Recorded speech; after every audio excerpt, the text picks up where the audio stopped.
இதெல்லாம் பண்ணா ஹீட் ஸ்ட்ரோக்ல இருந்து ப்ரிவென்ட் பண்ணிக்கலாம்னு நினைச்சு நீங்க பண்ற சில விஷயங்கள் அதோட ரிஸ்கை இன்னும் அதிகப்படுத்தும். அது என்னன்னு தெரிஞ்சுக்கலாமா?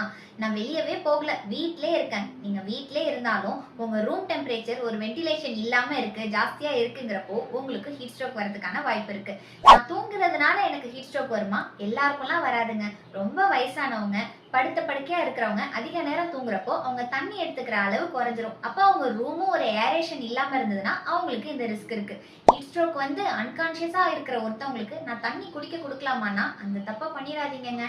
ஏன்னா அவங்க அன்கான்சியஸா இருக்கிறப்போ நீங்க கொடுக்குற தண்ணினால பொறையேறி இன்னும் அவங்க நிலைமைய மோசமாக்கி விட்டுரும். அப்ப நான் நல்லா எக்ஸசைஸ் பண்ணி என் பாடி டெம்பரேச்சரா மெயின்டைன் பண்றேன் நீங்க நினைச்சீங்கன்னா சம்மர் பீக்ல இருக்கிறப்போ ஹெவி ஒர்க் அவுட் பண்றதுனால உங்க பாடியோட இன்னர் ஹீட் அதிகமாகும். அது மூலமா எக்ஸர்ஷனல் ஹீட் ஸ்ட்ரோக் அப்படிங்கிற பிரச்சனை உங்களுக்கு வரலாம்.